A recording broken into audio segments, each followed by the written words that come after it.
السلام عليكم شيخ عبد الله.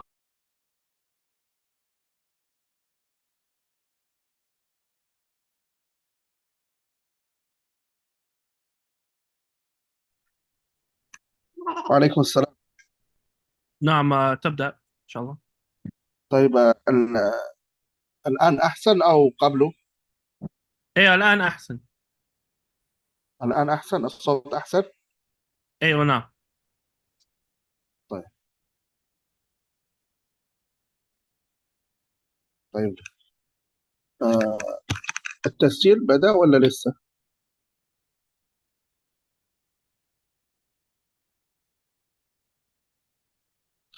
بسم الله، الحمد لله نحمده ونستعينه ونستغفره ونعوذ بالله من شرور أنفسنا وسيئات أعمالنا. من يهده الله فلا مضل له ومن يضلل فلا هادي له. أشهد أن لا إله إلا الله وحده لا شريك له، وأشهد أن محمدا عبده ورسوله صلوات ربي وسلامه عليه. أما بعد. So we are still or we are going to continue inshallah our explanation of the Manzoma, which was done by Shaykh Muhammad Ali Adam, Muhammad bin Ali bin Adam al-Ityubi, rahimahullah ta'ala. And we had reached the statement of the Shaykh where he says, واغتنم الفراغ والنشاط في حال شبابك وقوة تفي نباهة الخاطر قال نباهة الخاطر قل الشاغل دفع العوارض بجد حاول دفع العوارض بجد حاول. So the Shaykh حفظه ta'ala continues and he says واغتنم الفراغ, which is to make full use of your spare time. To make full use of your spare time. Then he says وَالنَّشَاطَ, and to make full use also of your nashat, of your zeal to study and of your passion to study knowledge. So the time when you have that zeal and that passion to study knowledge, make full use of it.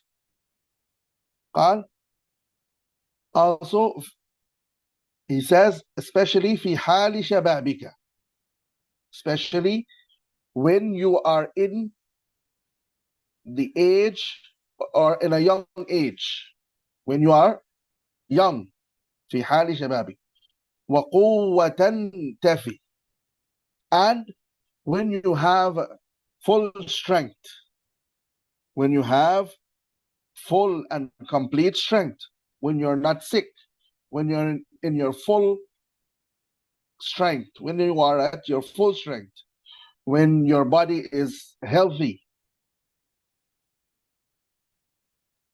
What he's saying, اغتنم, grasp hold of that time and make use of it. He says again, نباهة الخاطر, also something that you should make use of, that time when your mind is very observing of the knowledge, right? It grasps the knowledge very quickly, right? Make use of that. When you find yourself grasping the knowledge very quickly, and you find that you are very intelligent and you are memorizing quickly and the like thereof, make use of that moment. Make use of that time. He says, قُلَّ الشَّاغِلِ, right? Which is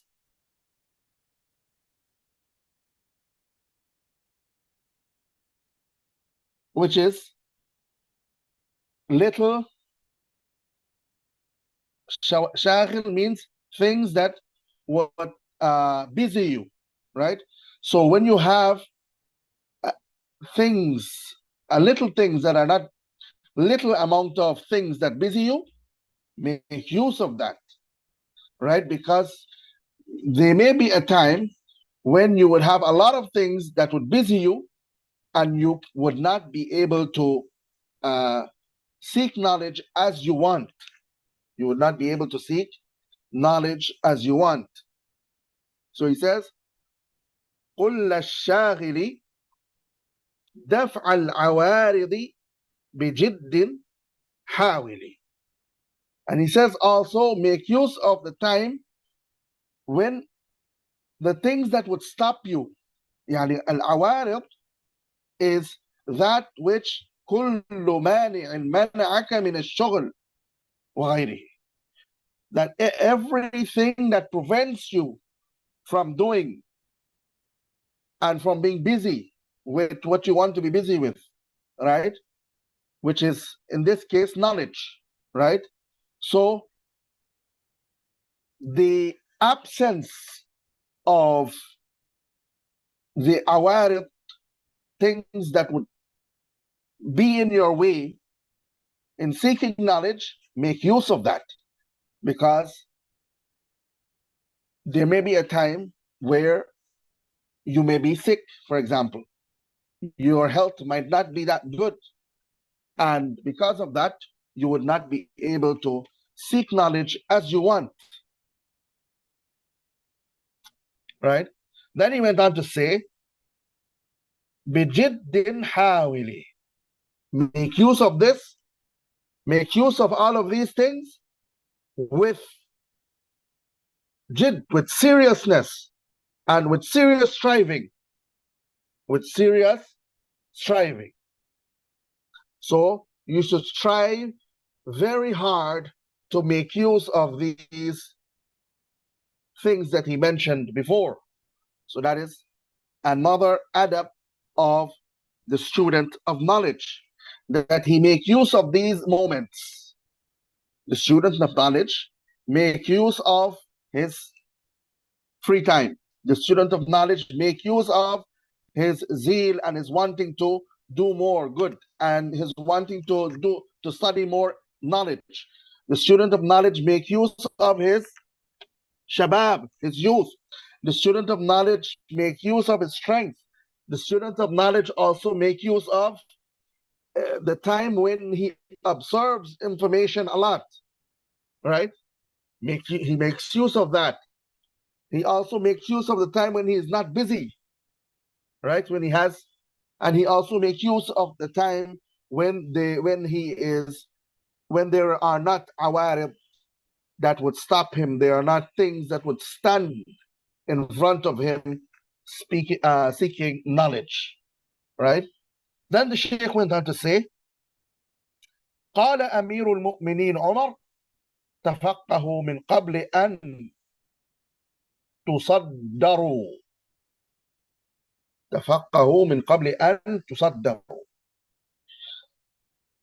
And so he says that the Amir al-Mu'mineen, Umar radiallahu an, he said, be or get the knowledge, acquire the knowledge of fiqh, understanding of the deen, before you are put in front to face people. Before you are put in front and you have to face people a lot. قبل أن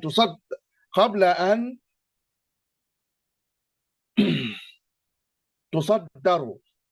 before you are put in front and you have to face people, right? Your body and yourself are always in front dealing with people. So he says, make sure that you gather fiqh of the deen before you reach this state in the state in your life where you would be confronting people a lot, and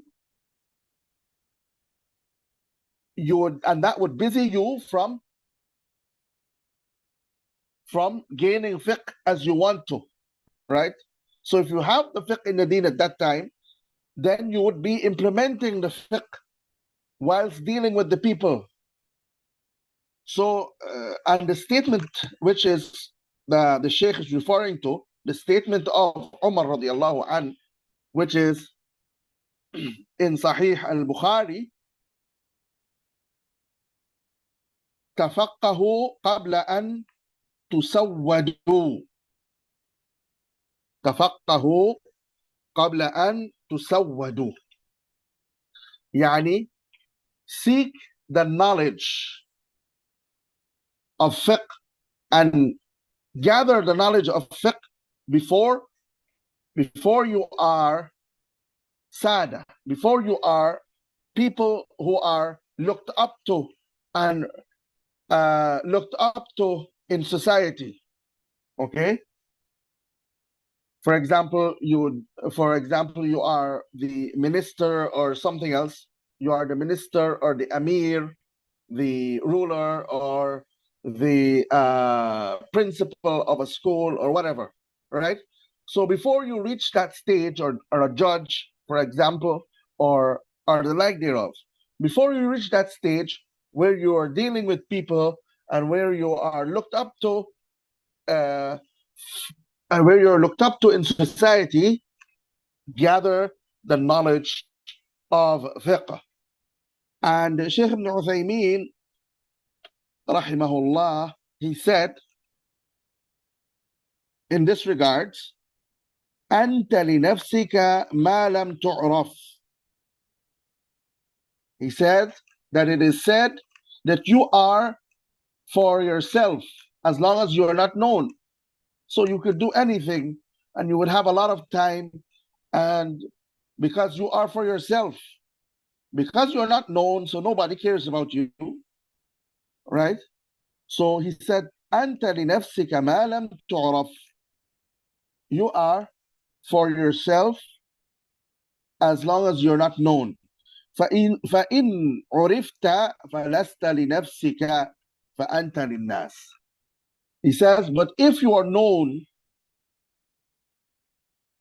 right? If you are known amongst the people, then you are not to yourself, but you are for the people. You have to be in the khidmah, in the service of the people, right? Either you're being a judge, either you're being the mudir of in charge of a company, in charge of a school, the principal of a school, for example, the head of something, right? So people would always need you, and you would be busy with the needs of people. And that busyness with the needs of people would distract you from your needs in relation to fiqh of the deen. So that is what is meant by the statement of Umar radiallahu anhu. Then the Shaykh went on to say, وَالشَّافِعِي قَالَ مِثْلَهُ فَلَا تُفَرِّطًا وَقْتَ الشَّبَابِ هَمَلًا. He said, and Ash-Shafi'i also said something that is similar to what Amir al-Mu'mineen Umar radiallahu anhu said, right? فَلَا تُفَرِّطًا وَقْتَ الشَّبَابِ هَمَلًا. So do not make waste the time that you are in, the time of your youth. Do not make waste. Do not make the time of your youth go waste and go null and void and go without any purpose. طيب. And what Imam al-Shafi'i rahimahullah said is, as it is in al-Khatib al-Baghdadi, his book al-Faqih wal-Mutafaqqih, he said that Imam al-Shafi'i rahimahullah, he said, تفقه قبل أن ترأس. Seek the knowledge of fiqh, gain the knowledge of fiqh before you become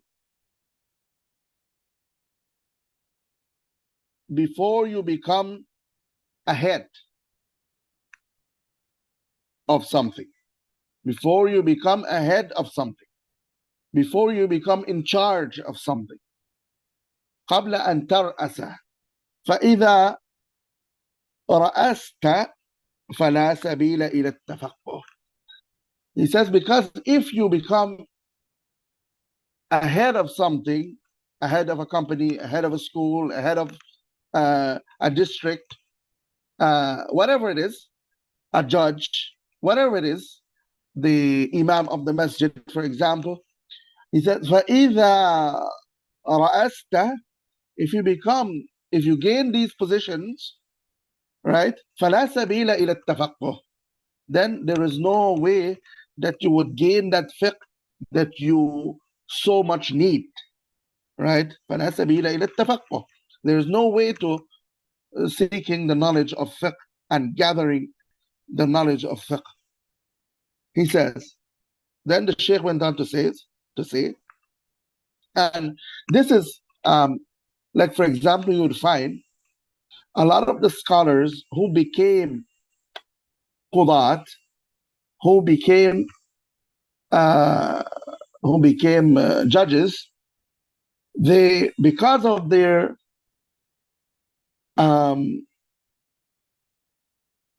because of them being judges,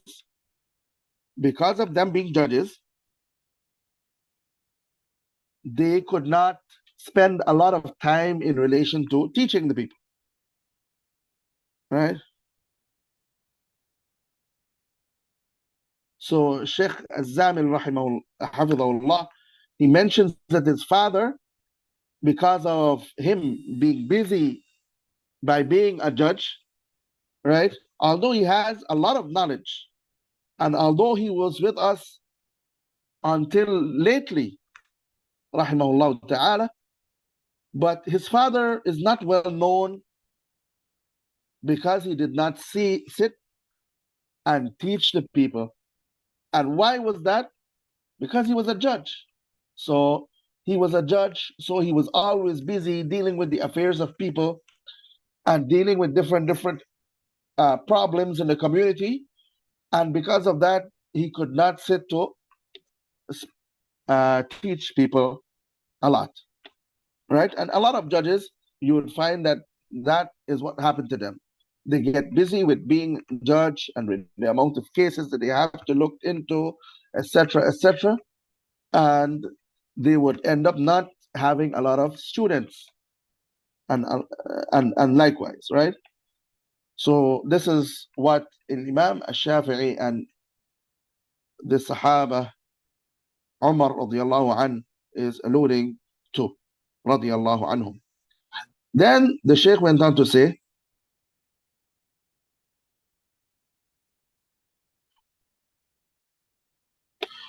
واعتنيا تصحيح درس تحفظه. واعتنيا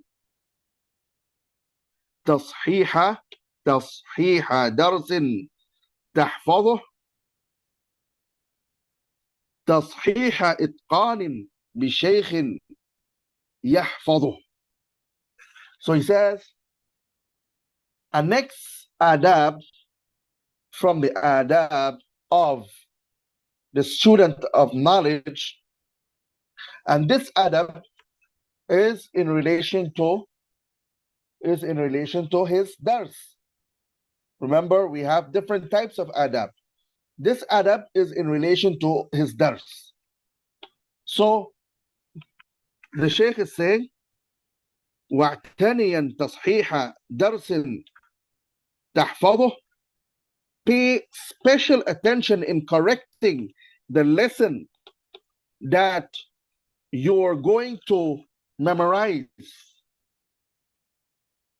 and you correct it and perfect it with a shaykh who has memorized it. Okay, so this is, the first thing is the dars that you are going to memorize, pay special attention in correcting it. And how should you correct it? You should correct it and perfect it with a shaykh who has memorized it, right? Or who knows it well, okay? Who knows it well and knows the correct way of reading it and the correct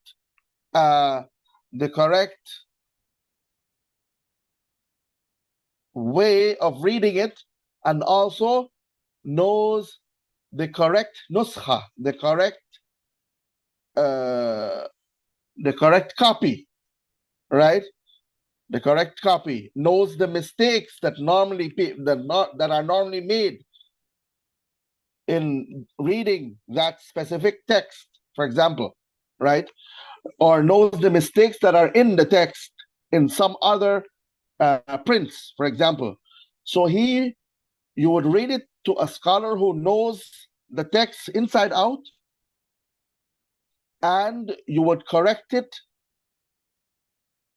to the T with that sheikh. واعتنيا تصحيح درس تحفظه،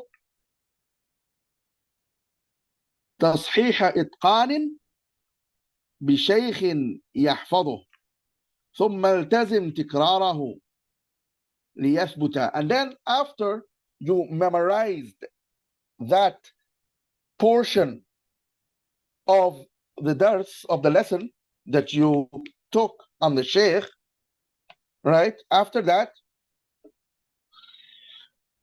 after you memorize it correctly and perfectly, after you memorize it correctly and perfectly, and it is ingrained in you, then what do? التزم تكراره. You always repeat it so that it would remain with you. ليثبت, right? ليثبت, so that it would be firmly ingrained in you. Okay? وراعيا حينا لحين مثبتا, right? And you, after that, after you repeated it and repeated it so that it would be firmly ingrained in you, you would go back and you would revise it from time to time so that it would continue, so that it would continuously be firmly ingrained in you. That is that portion of the lesson, or the lesson that you took, right? Then the Sheikh mentioned a next adab, and he says, وَابْدَأْ دُرُوسَكَ بِحَمْدِ رَبِّكَ. He says, start your lesson with praising Allah subhanahu wa ta'ala. And then he says, صَلِّ وَسَلِّمًا عَلَى نَبِيِّكَ. And then you start also your dars by sending salat and salam upon the Prophet sallallahu alayhi wasallam, ala nabiyyika, upon your Prophet sallallahu alayhi wasallam. And then he says what? وَادْعُوا إِلَهَكَ. And then you ask Allah subhanahu wa ta'ala, and you beg him and you make dua to Allah subhanahu wa ta'ala. And Imam an-Nawawi rahmahullah, he says that you make dua for the ulama. and for your scholars, and for your sheikh, and for your parents, and for the rest of the Muslims. Okay? So you should do this. You should say, Bismillah, walhamdulillah, wassalatu wassalamu ala rasulillah, Allahumma ghfir lana, wa li shaykhina, wa lil muslimina ajma'in, right? Or the like thereof, right? So you should make dua for the ulama, and for the mashayikh, and for your parents, and for the Muslims in general. Then he says, وَمَكِّرًا فَقَدْ وَرَدْ فِي الْبُكُورِ فَضْلٌ يُعْتَمَدْ. He says, the next adab of the student of knowledge in relation to his dars is that he comes early for his dars.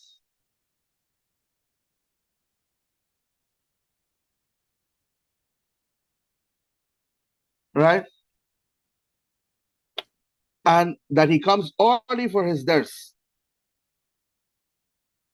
So, and he also chooses the early part of the day for the dars.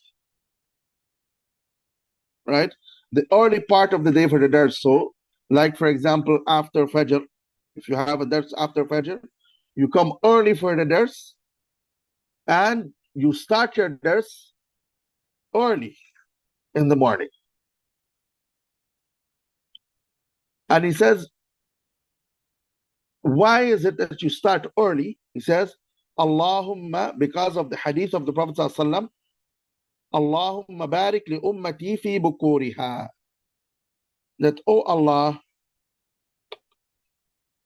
place barakah, blessings for my ummah, for my ummah in its early times of the day, in the earlier times of the day, in the earlier times of the day, in the mornings of the day. Okay? So that is what the Shaykh is referring to here, where he says, وَبَكِّرًا فَقَدْ وَرَدْ فِي الْبُكُورِ فَضْلٌ يُعْتَمَدْ.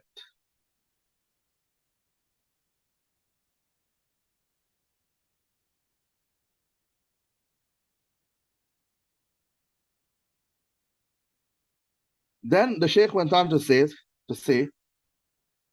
ورافق النية في ورافق النبيهة في المذاكرة. So this is another adab, right? Which is رافق النبيهة في المذاكرة.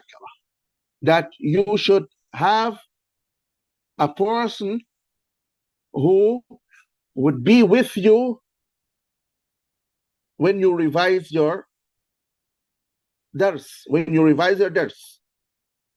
okay? And that person that is with you, who you are revising the dars with, who you are going over your lesson with, your classmate who you are going over your lesson with, should be, it is preferred that he should be very intelligent and very much attentive. وَرَافِقْ النَّبِيهَ. So you should choose from amongst the students the one that is very attentive in the class, that is very much from amongst those who are very zealous in relation to seeking knowledge. وَرَافِقِ النَّبِيهَ فِي الْمُذَاكَرَةِ. And the mudhakara. And al-mudhakara is from al-mufa'ala. Mufa'ala, which is between two persons, right? Mufa'ala. Okay? Which is between two persons. So the mudhakara normally would be between you and your companion. Then he says, لِكَيْ يُفِيدَكَ لَدَى الْمُنَاظَرَةِ. So why is it that you pick the attentive and the zealous one, the one who has the urge and the one who strives a lot in relation to seeking knowledge, right? Why is it that you choose him to be your companion? He says, لكي يفيدك لدى المناظرة, so that he would benefit you when you discuss the issues or the issues that you have learned in the dars, in the lesson that you just took. Okay, so that is a next point, that you should have someone who you study with, and that person who you study with, you should strive to make sure that you choose a person who is suitable, right? A person who is very attentive, very much attentive and studious in relation to him studying. Okay, then he went on to say,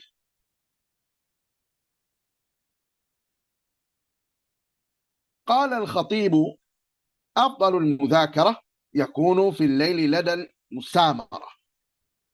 He says that Al-Khatib said that the best mudhakara is the mudhakara in the layl, in the night time, right? لدى المسامرة, لدى المسامرة, right? Which is that time waking up after Isha. المسامرة من السمر, which is waking up, being up after Salat al-Isha. So Al-Khatib al-Baghdadi, he says that that is the best time for doing mudhakara, for revising the lesson with your companion. Revising your lesson with your companion. And look, take note that the Shaykh is saying لدى المسامرة, which is musamara is also from mufa'ala, which is between two persons, right? So أنا أثمر الليل, I am staying up after Isha at night. But when you're doing musamara, you're staying up with someone after Isha. So he is staying up with you and you are staying up with him. That is what is called musamara, right? And Al-Khatib rahimahullah, he said, the exact statement of Al-Khatib is وَأَفْضَلُ الْمُذَاكَرَةِ مُذَاكَرَةُ اللَّيْلِ, that the best type of mudhakara is the mudhakara, the revision, which is done between two persons at night. وَكَانَ جَمَاعَةٌ مِنَ السَّلَفِ يَفْعَلُونَ ذَلِكَ. And he said that some of the Salaf, they would do this type of mudhakara. They would revise with one another, because remember, mudhakara is between two persons, okay, or more, right? So the Salaf, وَكَانَ جَمَاعَةٌ مِنَ السَّلَفِ يَفْعَلُونَ ذَلِكَ, they used to do that. وَكَانَ جَمَاعَةٌ مِنْهُمْ يبدأون من العشاء فربما لم يقوموا حتى يسمعوا أذان الصبح. So he says that some of the Salaf, they would do this type of mudhakara after Salat al-Isha. And he said that they would do it after Salat al-Isha. They would start doing mudhakara with one another after Salat al-Isha until they hear the adhan of Salat al-Fajr. Until they hear the adhan of Salat al-Fajr. Right? Then the Shaykh went on to say, وَلْتَبْدَأً مِنَ الدُّرُوسِ بِالْأَهَمِّ ثُمَّ بما يلي من العلم الأعم فاحفظ كتاب الله بالتجويد صبره عليه النفس بالتعويد صبر عليه النفس بالتعويد صبر عليه النفس بالتعويد قد كان ذا أهم عند السلف إذ كان هديهم لمن جاء يحتفي بطلب العلم ولم يحفظ فلا يعلمونه وعاد خجلا ثم إذا حفظته فلتحذري نسيانه بأي شيء يعتري وبعد حفظه فخذ من كل فن وبعد حفظه فخذ من كل فن أهمه مختصرا ولتتقنن فالفقه والنحو كذا الحديث مع أصول فقه ثم باقيه اتبع. So here the Shaykh went on to talk about how you should go about studying. What should I study first? Right? Now, in relation to what should I study first and how should I study? Right? So the Shaykh went on to say that you should start with the Quran. Memorize the Quran with tajweed. That is the first thing that you should start with. Right? And he said that is what the Salaf, they started with. The people of the past, they would start the new person, the young person with the Quran. They would start them with the Quran and they would let them memorize the Quran.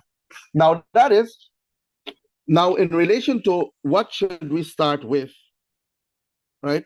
Okay, let's go through, inshallah, let's go through what the Shaykh says and then we would mention some benefits concerning this, inshallah.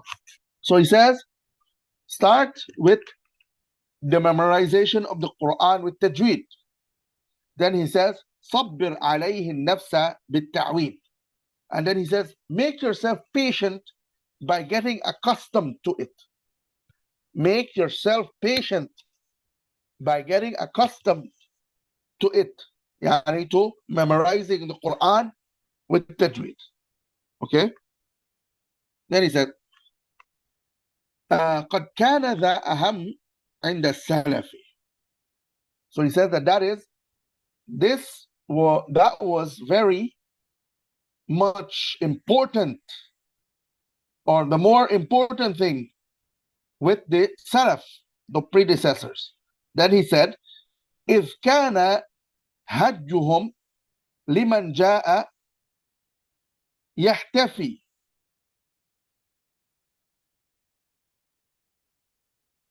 لمن جاء يحتفي. Right? So that was their direction. That was the direction that they would direct the one who comes to them in relation to studying knowledge. Right. طيب يقول قد كان ذا أهم عند السلف إذ كان هديهم لمن جاء يحتفي بطلب العلم ولم يحفظ فلا يعلمونه وعاد خجلا.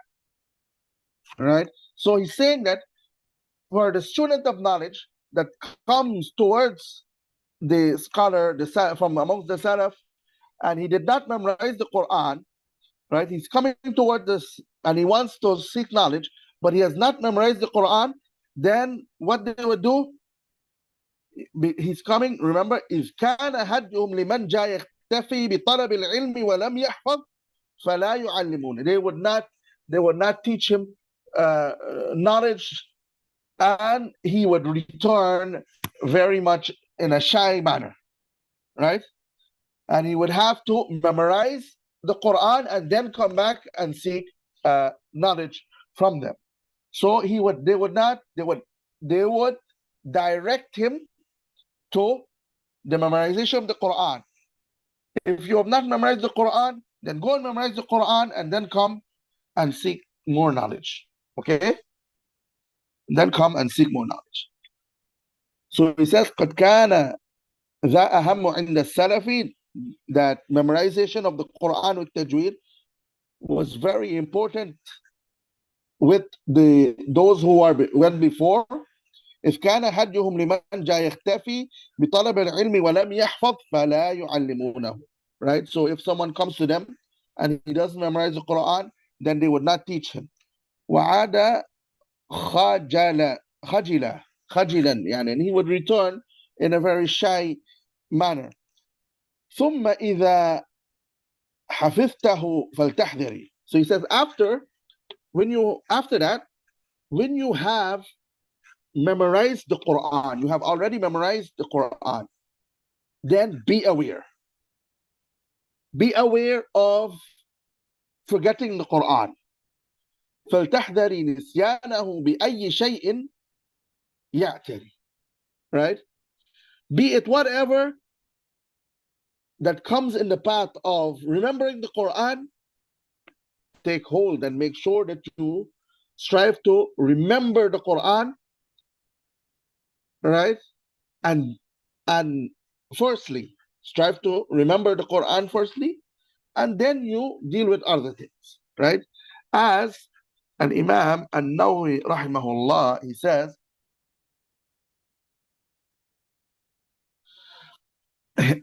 in relation to this,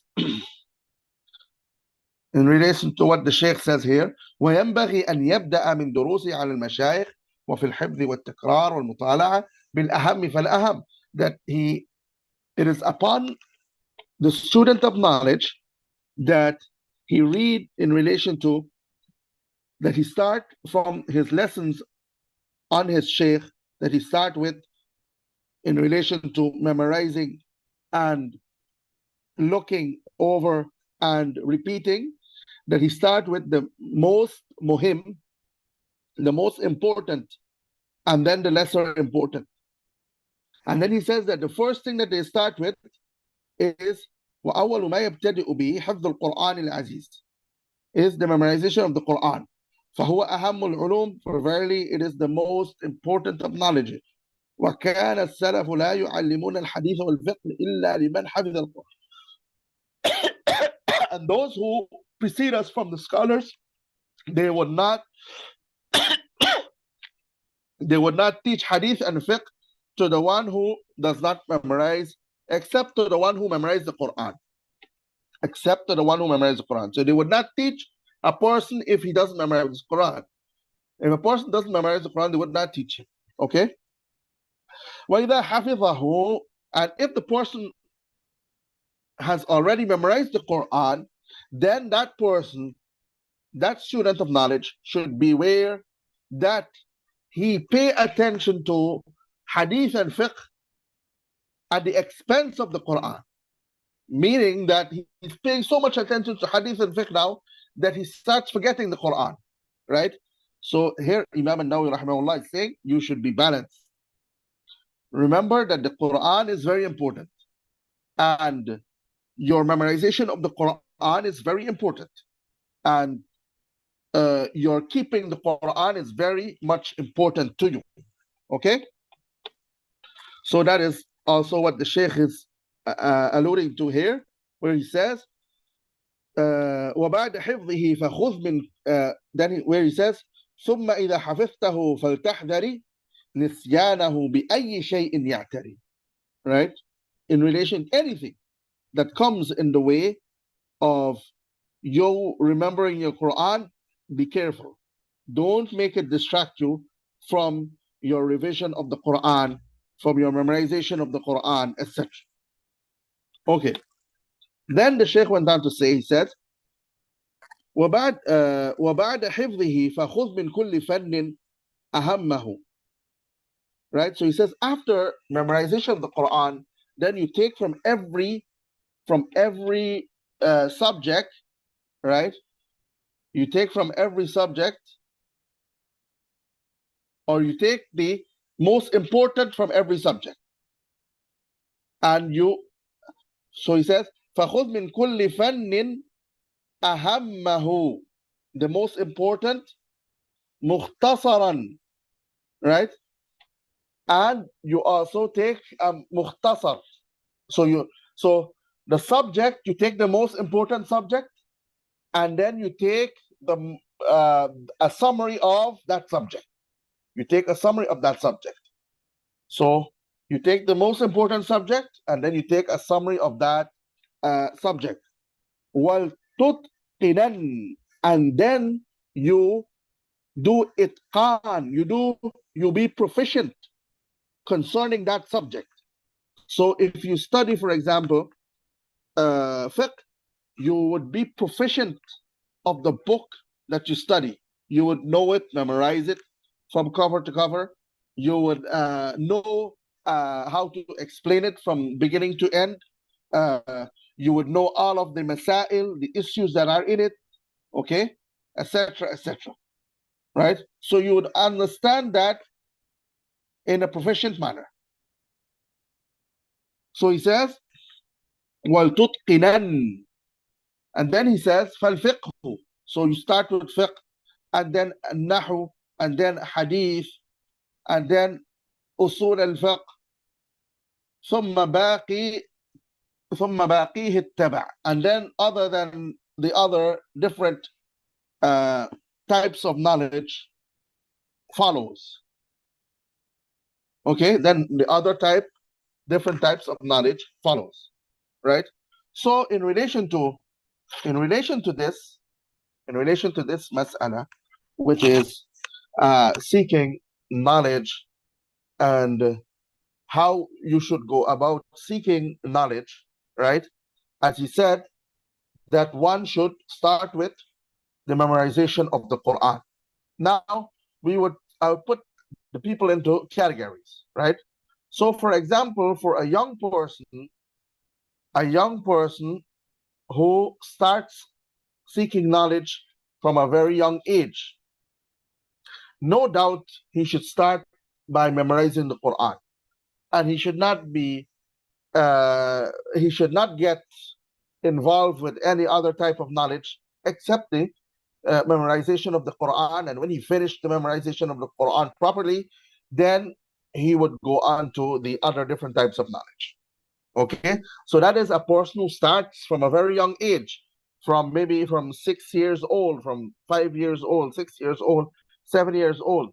He would be memorizing the Quran before he's 10 years old, okay, or 11 or 12 years old. So he has already memorized the Quran before he reaches the age of puberty. As for a person who has reached the age of puberty, then he should start with the basic things concerning the ibadat that is wajib upon him, and the basic tenets of the belief that is wajib upon him. So, for example, he has to pray 5 times a day. So he would start with understanding how to pray 5 times a day, the things that everything that is attached to that in relation to his tahara, his purification, in relation to his ghusl, when he has to make ghusl, when he has to make wudu, what breaks the wudu, what nullifies the wudu, what nullifies ghusl, when he can make tayammum, for example, in relation to the prayer, when he can join the prayer, when he cannot join the prayer, when he can cut the prayer, when he cannot cut the prayer, right? When he makes a mistake in the prayer, what he has to do, right? So he would learn things concerning the acts of ibadah that he's doing, that he has to do every day, okay? And then he would spend his time with the Quran, right? Then he would spend his time with the Quran, memorizing the Quran from cover to cover and doing itqan of it, right? Right? But that is that is for a person after the age of purity, right? Who just started learning Islam. He has to learn the things that are obligatory upon him to do always. Okay? The things that are obligatory in relation to his belief. He has to know that also. Okay. Then he would pay attention to the Quran and then he would study Islam. He would study in a systematic way, right? Now, in relation to studying, if we say fiqh in the deen and we include the knowledge of al-aqidah, which is the belief, right? As we would find some of the scholars of fiqh, especially from the Shafi'i madhab, they would add a part that deals with aspects of aqidah, and then they would deal with the fiqh, okay? And then they would deal with the fiqh. So if that is the case, then we start with al-aqidah, right? If the fiqh includes al-aqidah, then we start with al-fiqh first, as he says. If the fiqh does not include aqidah, right, then we start with the belief, things that we have to believe in Allah, concerning Allah, but that is after knowing the things that are wajib upon us, right? So we would start, for example, with aqidah, and then we would do fiqh. We would do some mukhtasar in fiqh. We would do some summarized mutun in aqidah, some summarized mutun in summarized matan in fiqh, and then we would study ulum al-a'la like nahu and sarf and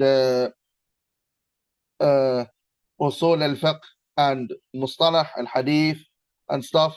And then we would go on to study the hadith of the Prophet sallallahu alaihi wasallam,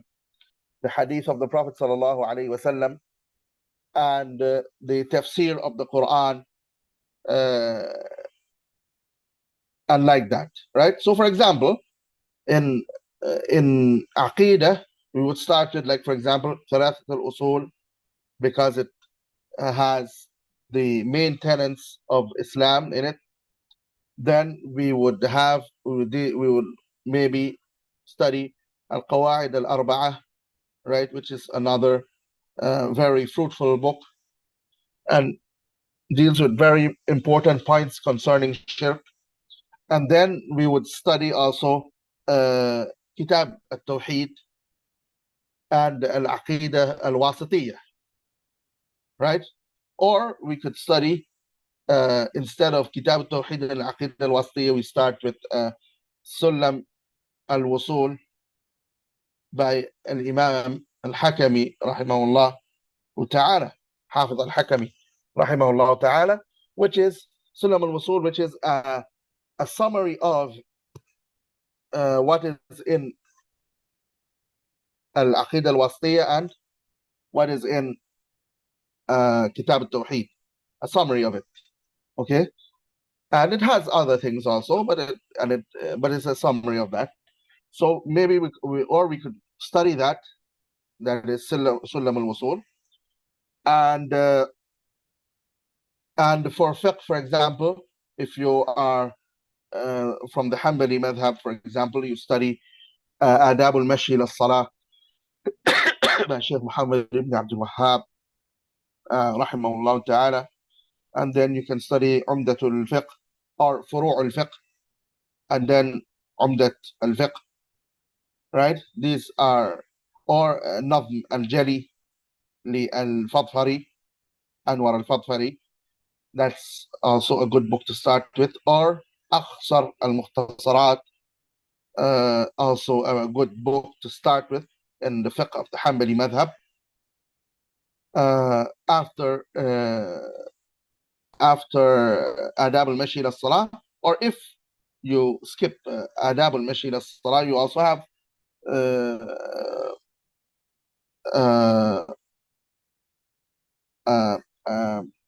I'm missing the name of the book right now.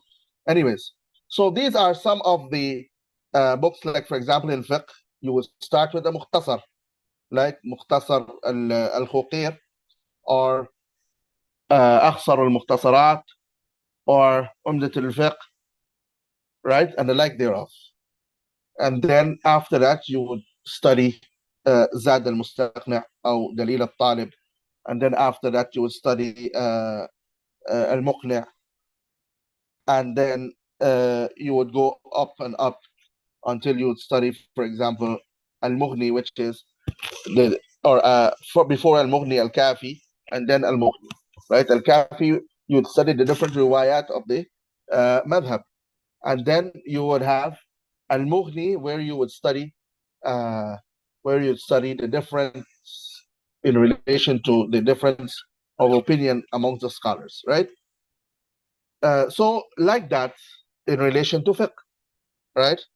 And in relation to hadith, for example, you would start with al-Arba'un an-Nawawiyah, and then Umdat al-Ahkam, and then Bulugh al-Maram, and then some may say Riyadh al-Salihin, or even other than Bulugh al-Maram, you have al-Muharrar fi al-Hadith, for people who are from the Hanbali madhab, al-Muharrar fi al-Hadith, Umdat al-Fiqh, Umdat al-Ahkam, ثم المحرر في الحديث, رياض الصالحين, and then you would study the books, the 6 books, al-Kutub al-Sitta, right? And like that. And for example, for Nahu, for example, you would study al-Ajrumiyya or Nazm al-Ajrumiyya, نعم, أو نظم الأجرمية, and we have more than one nazm for al-Ajrumiyya. Then you would study al-Mutammimah al-Ajrumiyya, right? Or you would study al-Azhariyya instead of al-Ajrumiyya, and the like thereof, right? So you have al-Mutammimah al-Ajrumiyya, then Qatru al-Nada, Qatru al-Nada also on the same level like al-Mutammimah al-Ajrumiyya, and then you would study Alfiyat ibn Malik, and then Awdah al-Masalik, and like that, okay? And after that you would read, inshallah, the asl of al-Alfiyah, and then you would read the books of the people of before, like al-Kitab li Sibawayh, right? And the likes thereof. And for example, in Balagha, you start with like Mi'at al-Ma'ani, or there is also like دروس البلاغة, دروس في البلاغة, دروس في البلاغة, Shaykh Ibn Uthaymeen له تعليق عليها كتاب. It's a very good book to start with, دروس في البلاغة, or the book, as we said, what is the book? مئة معاني, also a very good book to start with, and the like thereof. So for example, so in each one of these different, different ulum, you take a mukhtasar, and this is what al-Zabidi in Alfiyat al-Sanad, Muhammad ibn Muhammad al-Zabidi, in Alfiyat al-Sanad, he said, or he alluded to, where he says, فما حوى الغاية في 1000 سنة شخص فخذ من كل فن أحسنه بحفظ متن جامع للراجح تأخذه على مفيد الناصح. Right? So he says that no one would reach the peak of knowledge in 1,000 years, the peak of all knowledge in 1,000 years. Right? فخذ من كل فن أحسنه. So take from each subject the best of it. بحفظ متن جامع للراجح, by memorizing a matan which, and now he's giving you the text that you should memorize. What are the sifat, what are the characteristics of the text that you should memorize? It should be a text that is mu'tamad, right? And that text that is mu'tamad, what is its characteristic? حفظ متن جامع للراجح. It comprises of what is rajih, what is the preferred opinion in, for example, if it's in a specific field in Nahu, the preferred opinion of the scholars of Nahu, or the preferred opinion of the scholars of the Hanbali fiqh, or the preferred opinion of the scholars of the Shafi'i fiqh, or the preferred opinion of the scholars of the Maliki fiqh, if you're studying fiqh, for example, or the preferred opinion of the scholars of Balagha, etc. Right? So that is an integral what? An integral characteristic of the text that you are going to memorize. And it should be, that text should also be a correct text, in the sense that it should not have mistake in it. It should not have mistake, right? And that text that has these qualities, right, should be a text that is known, and it is what you call it, accredited by the scholars. That text is accredited in that field by the scholars. So we would find that the scholars, they would explain that text generation after generation, right? And they would pay a lot of attention to it generation after generation. That means that they accredited it, that it is correct, and it's a text that is correct and sound. Okay.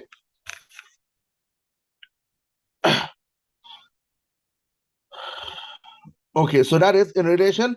And then the second thing is that you should take that text from a mufid, from a scholar who is beneficial and who is nasih, who has sincere advice to his students, who sincerely advised to his students. So he would direct him to something that would benefit him, right? So if he's directing him to study something, it's for the benefit of the student and not the benefit of the teacher, right? So that is the characteristic of the matan, the text that you should study in each and every different type of knowledge, right? Let's continue, inshallah, because the time is going. So he says, ثم واعتمدا من الشيوخ المهرة في كل فن بارعين خيارة, right? And that is the what al-Zabidi was alluding to, that the sheikh should be mufid, should be beneficial, and it should be nasih, and should give sincere advice. Also here, the sheikh here is mentioning وَاعْتَمِدًا مِنَ الشُّيُوخِ الْمَهَرَةِ, those who are proficient, those who are very proficient, right? Those are the scholars that you would trust and that you would take knowledge from, right? That you would take knowledge from, and he would be your sheikh, okay? That is the sheikh that you would take as a sheikh. وَاعْتَمِدًا مِنَ الشُّيُوخِ الْمَهَرَةِ, the proficient scholar, في كل فن, in every different subject.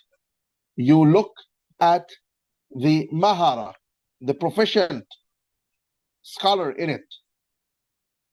بارعين, they are excelling in their proficiency, right?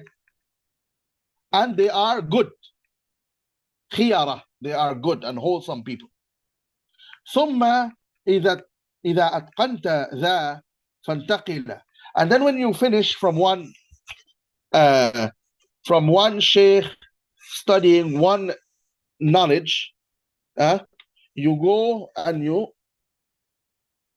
go to a next type of knowledge, right? Maybe on the same sheikh, maybe on the next sheikh, okay? You go over to the next type of knowledge, and then you go over to the next type of knowledge, and you should take from every knowledge, as we mentioned. You should take from every different type of knowledge, right? So the Sheikh says,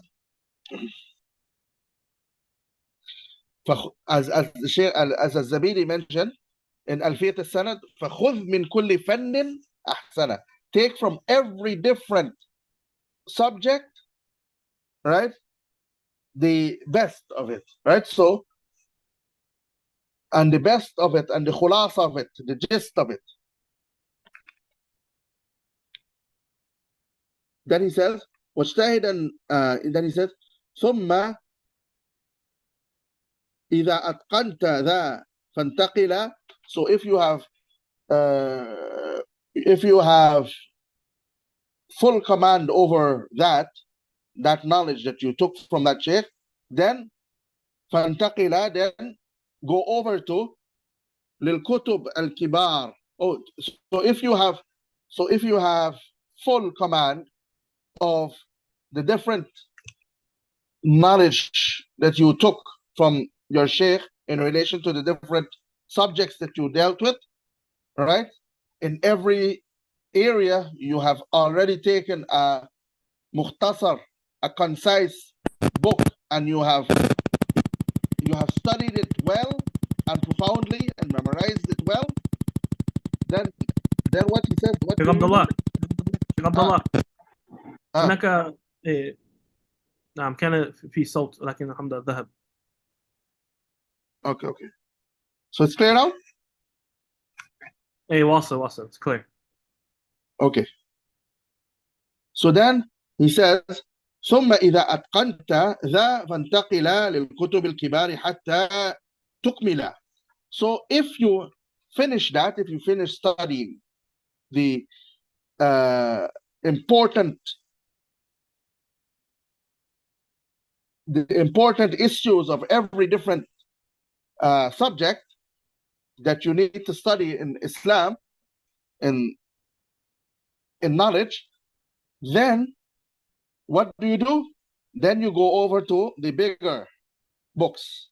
فانتقل للكتب الكبار حتى تكمل. Then you go over to the bigger books. So as we mentioned, for example, when you're finished with a mukhtasar from each of the different type of knowledge, like for example in Aqidah, you're finished with al-Aqidah, you're finished with ثلاثة الأصول والقواعد الأربعة والعقيدة الواسطية وكتاب التوحيد or سلم الوصول, then you went over to the next subject, which is al-fiqh, and you finished with أقصر المختصرات, for example, or نظم الجلي في الفقه الحنبلي, and then you went over to علوم الآلة, and you finished al-Ajrumiyya and al-Mutammima al-Ajrumiyya, and in Nahu, and in Balagha Mi'atul Ma'ani, for example, and in Sarf Matn al-Bina, and in Usul al-Fiqh al-Waraqat, or al-Usul min Ilm al-Usul al-Shaykh Ibn Uthaymeen, or any other book, or Nazm al-Waraqat lil-Amriti, and the like thereof, or نظم مختصر التحرير لشيخ عامر بهجت, for example, from the scholars of nowadays, or any other مختصر in that fan, and then you go on to the next knowledge, which is القواعد الفقهية, for example, and you have done نظم القواعد الفقهية للإمام السعدي رحمه الله, for example, and the like thereof, until you finish all of the different ulum, right? Then you go up to a bigger book in each fan, right? You go up to a bigger book in each fan. So you would, for example, in Nahu, you would start with Alfiyah ibn Malik, right? And maybe you would study Sharh ibn Aqil, or Sharh al-Ashmuni, or any other Sharh, right, on Alfiyat ibn Malik. For Hadith, for example, after Arba'un an-Nawawiyya, you would study Umdat al-Ahkam, for example, or al-Muharrar, and after that al-Muharrar fil Hadith, and the like thereof, right? So the Shaykh is saying, after you finish studying that level, you go over to the other level, right? And this says starting with the lower type of ilm and then going upwards, right? Starting with the lower type of ilm and then going upwards.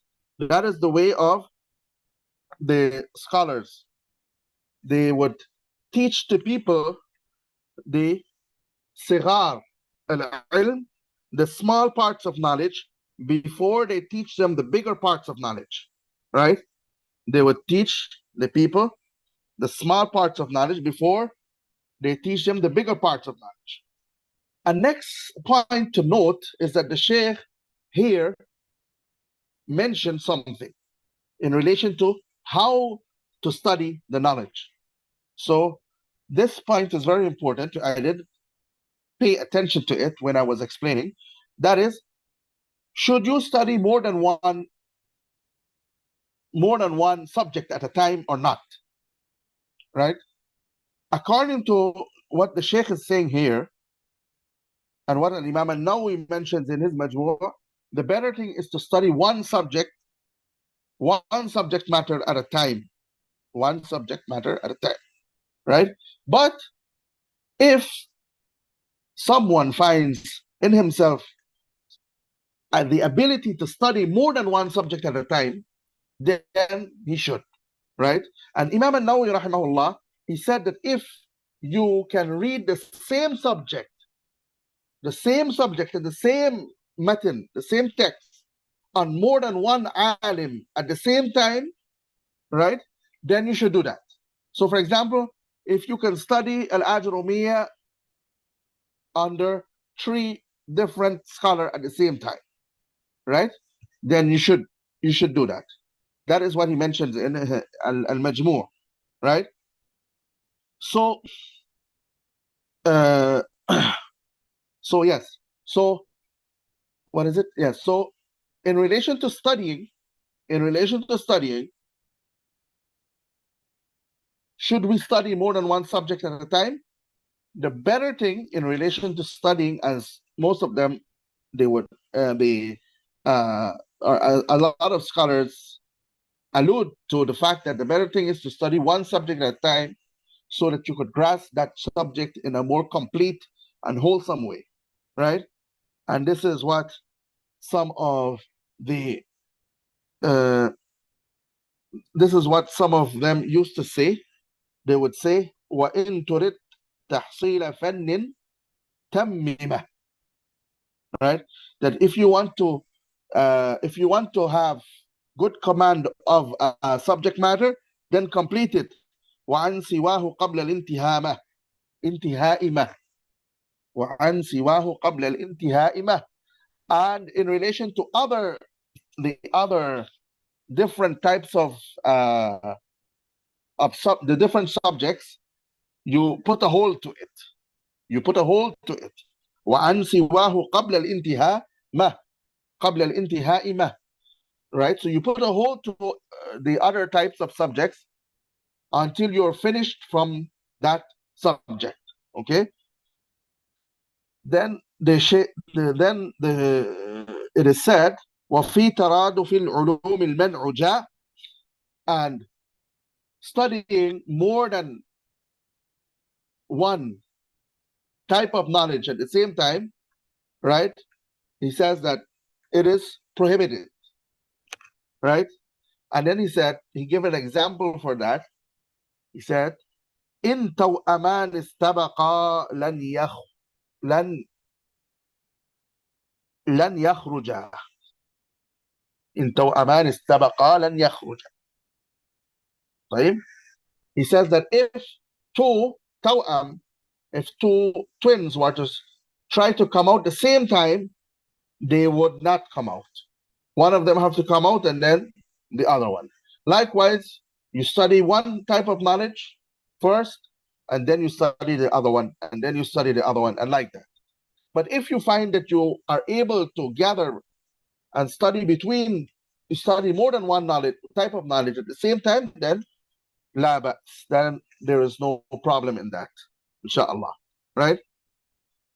Then the Shaykh went on to say, واجتهدا ثم إذا أتقنت ذا فانتقل للكتب الكبار حتى تكمله, right?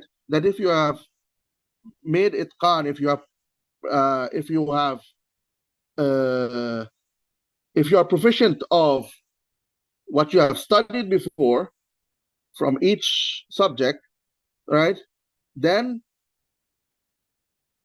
go over to the bigger books so that you could complete your way in relation to knowledge.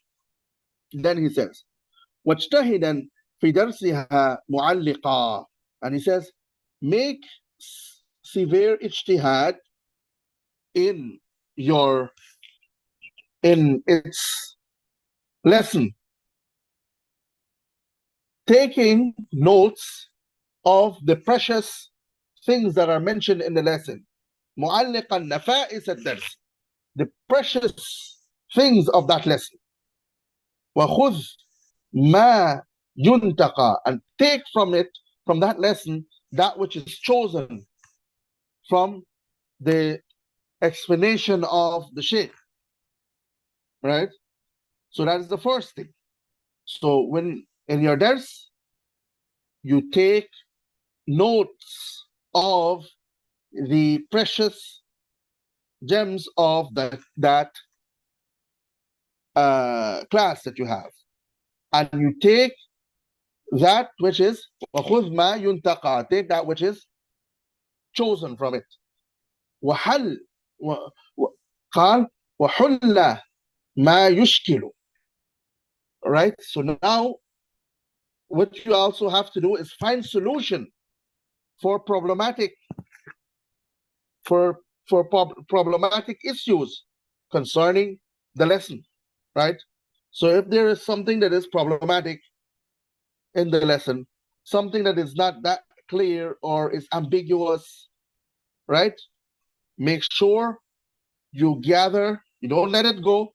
Make sure you have a clear understanding of it, and you found a solution to the problem. Okay?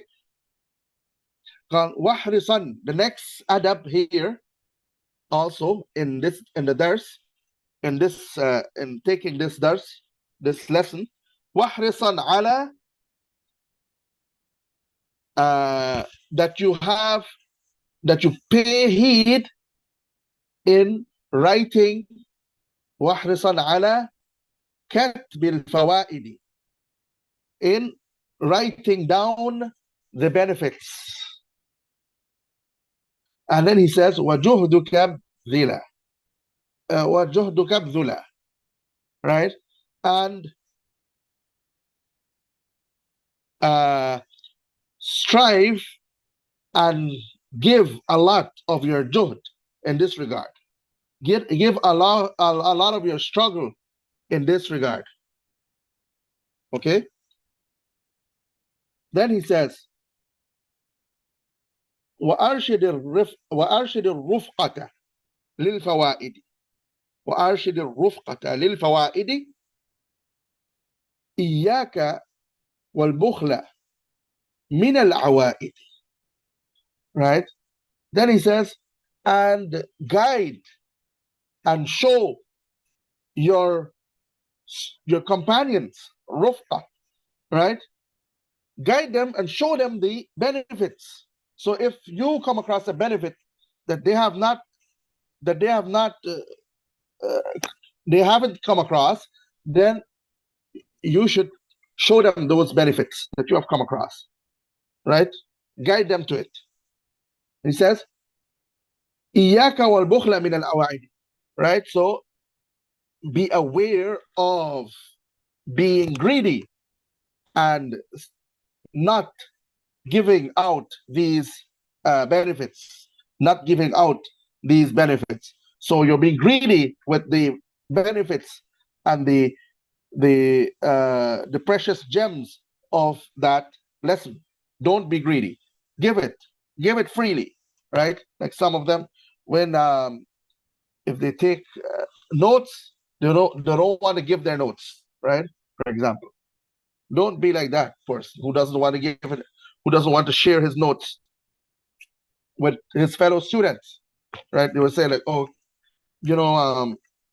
if you guys had wanted the notes, you would have made the effort, right? No, that's not an excuse. Give it. That is the way of the student of knowledge, right? It doesn't look like, okay, why that person didn't write and why the other one didn't write. And okay, I'm not going to give him because this is a lot of work that I did. And this guy's getting it free. He's just copying it or taking a picture of it, right? No, give it, and be aware of being greedy with your notes. Be aware of being greedy with your notes. Then he says, لا تحسدن لا تحقرن لا تعجبي. لا تحسدن, don't have envy and don't have hate, right? And don't be amazed about yourself. Don't be amazed about yourself and how good of understanding you have and how brilliant you are and how much of a good student you are, right? لا تعجبي بفرط فهمك, right? Don't be like that. Don't be what is it? Don't be لا تعجب. Don't be excited or don't be overwhelmed. Not overwhelmed. Don't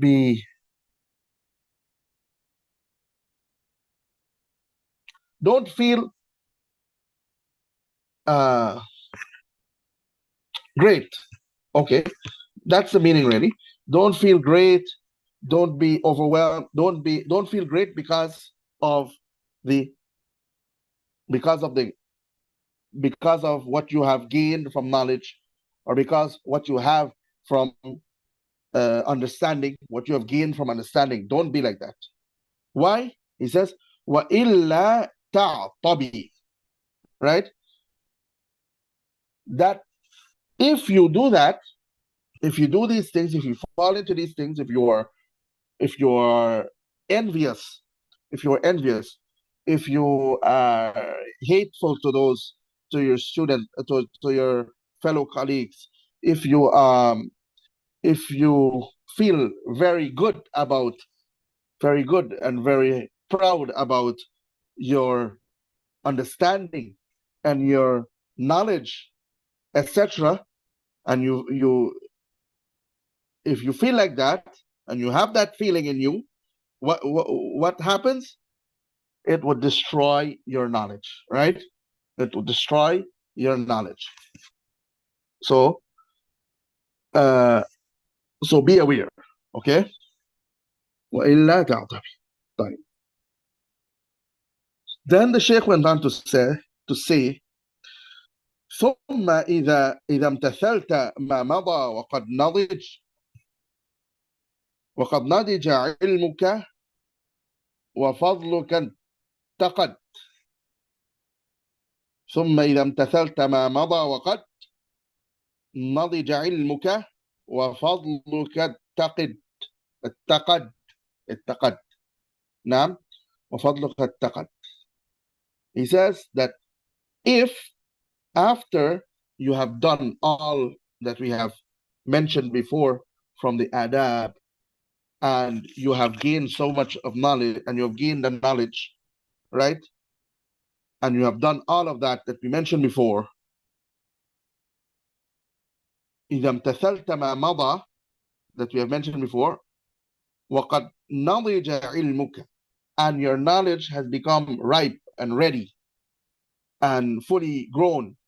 Okay, you have good solid knowledge, good solid sound knowledge. وفضلك اتقد, and your fadl, your grace, and your prestige and your rank is raised above amongst people. اتقد يعني اتقد من اتقد النار. اتقد النار يعني the fire when it lights up and explodes, that is what is اتقد النار, right? That is what is meant, right? But اتقد النار. So like when your grace and your rank is apparent and explodes in front of the people, so the people recognize that you are a person of knowledge, the Sheikh said, in that case, فصنف الكتب بلا تساهل في الجمع والنقل ولا تغافل. Right?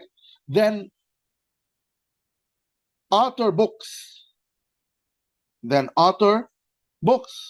Concerning the knowledge that you have studied. Don't be neglectful. Right? بلا تساهل. Don't be neglectful and don't be lazy in relation to gathering information and in relation to transferring naql information, right? And don't be heedless, right? So strive in this regard, right? Put effort in this regard. That is to write concerning what you have learned, right? Write in that field concerning what you have learned. Write in relation to fiqh, write in relation to aqidah, write in relation to the explanation of hadith, etc. Right? And don't be complacent in relation to that. Rather,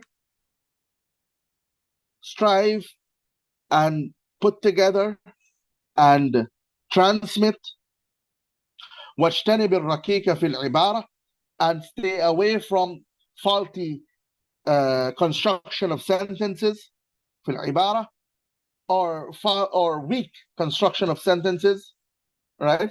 Weak and not good construction of sentences. If you have a nice sentence to put over, if you have a nice way to put it over in the best way possible.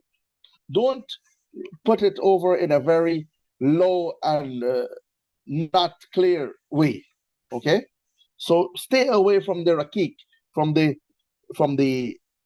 weak type of expression, right?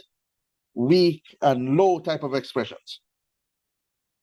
واجتنب الركيك في العبارة ولا تعقدن لدى الإشارة, and do not be mu'aqqad, do not be complicated, right? When you are trying to point to something, or be straight to the point. Do not be complicated and hard to understand. واجتنب الضعيف من أخباري, and he says, stay away from the ضعيف, from the weak narrations. بل اذكر الثابت من آثاري, right? Rather, mention the thabit that from the athar, from the narrations. Mention the thabit from the narration, that which is established from the narrations. مستوعبا معظم بحث الفن لا تخل بالأصول حتى يكمل. And then he says that when you're writing, right, you should strive to gather most of what is dealt with in that regard, in that issue, right? Most of what is dealt with in that issue. If you're talking about tahara, strive to gather most of what is dealt with in that issue, and do not leave out لا تخل بالأصول حتى يكمل. Do not leave out the usul. Do not be deficient in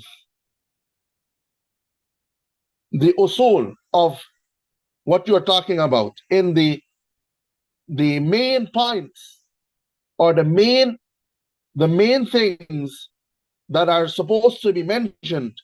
Don't not mention it in relation to, or don't not mention it in relation to when you are gathering, right? Remember that there are certain main points that if you don't mention it, it's like a fault, right? So don't be لا تخل بالأصول حتى يكمل. Don't be deficient concerning these main points, so that that mas'ala or that fan or that grouping of information would be complete. That grouping of information will be complete. So when you're gathering the information, make sure that you pay attention to the important parts that are needed when gathering the information. That if you left out it, if you leave it out, it would be a defect in that gathering that you did, right? In that gathering that you did. So he said, مستوعبا معظم بحث مستوعبا معظم بحث الفن لا تخل بالأصول حتى يكمل فوائد التصنيف. حتى يكمل, so that, why is it that you shouldn't leave out the usul, these important matter, the important matter concerning the bahth, concerning the specific point of study, حتى يكمل فوائد التصنيف,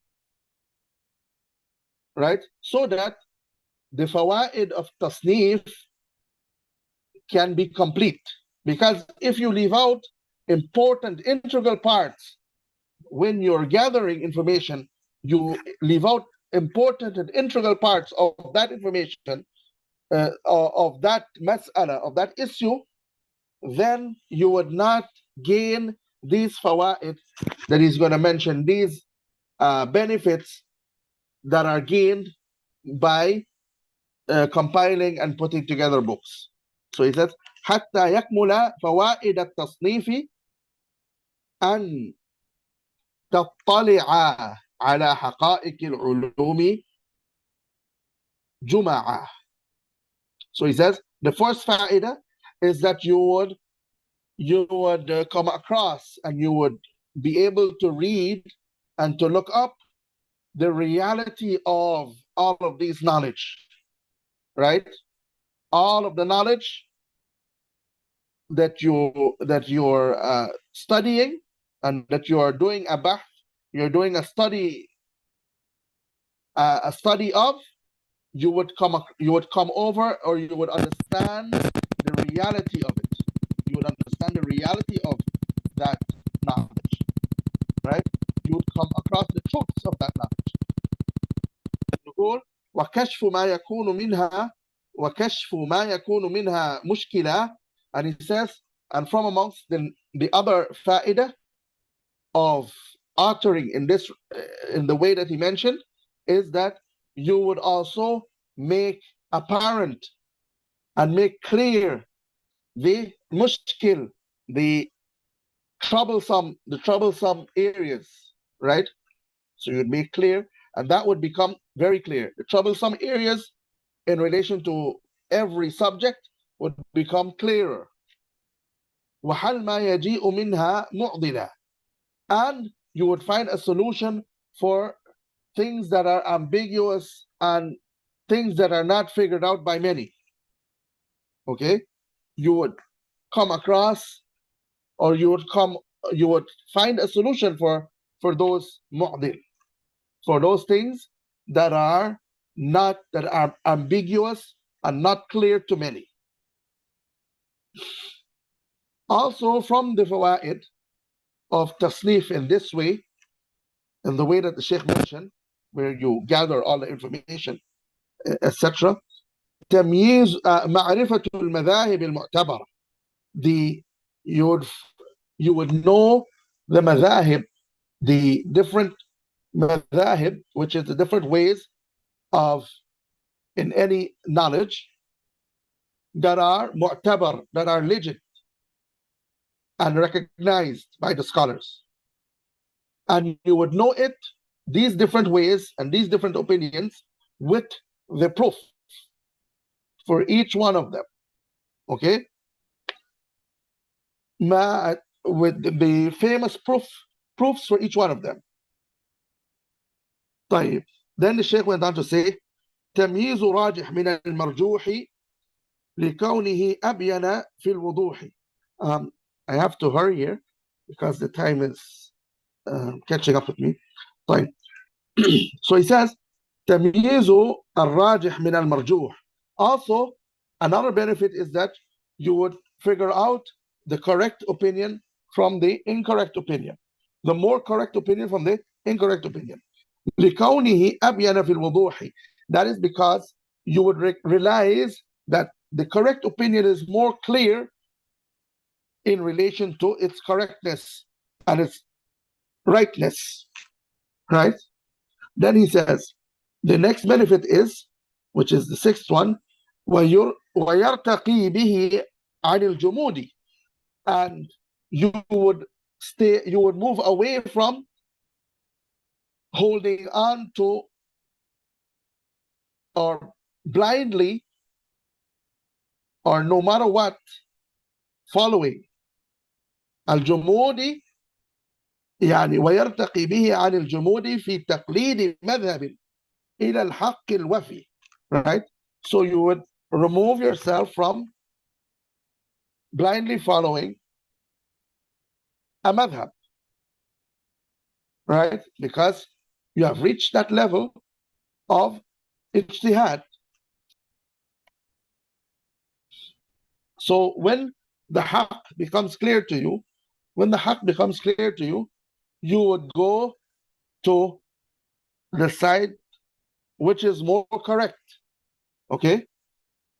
ويرتقي به عن الجمود في تقليد مذهب إلى الحق الوفي.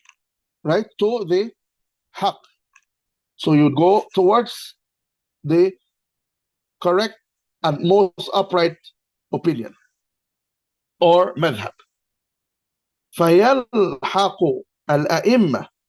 And like that, the person would be with the imams, al-mujtahideen, the imams who are mujtahidun. ذلك فضل الله.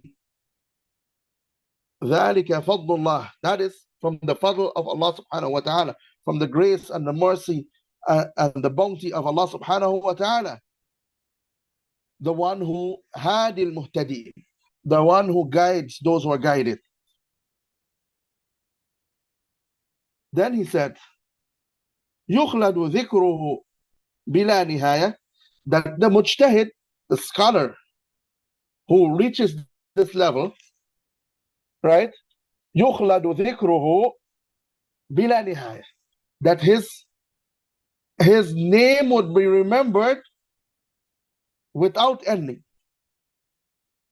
His name would be remembered without end. He would be remembered without ending. يخلد ذكره بلا نهاية, without ending. مفخرة, right? And that would be a mafkhara, a sense, as something that people boast about. بين ذوي العناية, right? So it would be something that is prestigious and is looked up to between the people of knowledge, the people of inayah, the people who pay attention to knowledge, right? So they would look up to that person, and that person would be revered and would be at a very high stage in their sights. تفاخر الناس بنسلهم غدا. تفاخر الناس بنسلهم غدا وفخر أهل العلم بالكتب بدا. He says that people, they boast and they brag about their lineage tomorrow, about their progeny tomorrow. Sorry, about their progeny tomorrow. So people, they boast about their progeny tomorrow. وَفَخْرُ أَهْلِ الْعِلْمِ بِالْكُتْبِ بَدَى. But the Ahl al-Ilm, their prestige and their honor is in the books that they have written and is clear to the people. مؤلفاتهم بها الذكر ارتفع. Right? That the things that they art, the books that they utter has risen them, has risen their name. Okay? And people have always remembered them because of their mu'allafat, because of their writings. وَذِكْرُ. So they are raised because of their books that they have that they have written, and because of their because of the legacy that they leave behind them, right? وَذِكْرُ ذِي النَّسْلِ. And as for the person's progeny, بِمَوْتِهِ انْقَطَعَ. Right? When that person's progeny dies, his legacy is ended. Okay? So when his son dies, that's it. It's finished. Okay? But the scholars, as for the scholars, his name remains, because his book remains with the people, and his book remains with the scholars, etc. So his book remains and his legacy remains, inshallah. So with this, inshallah, we would say subhanakallah wa hamdik, ashhadu an la ilaha illa ant, astaghfiruka wa atubu ilayk. And tomorrow, inshallah, we will continue the rest of the class, inshallah. Assalamu alaikum wa rahmatullahi wa barakatuh.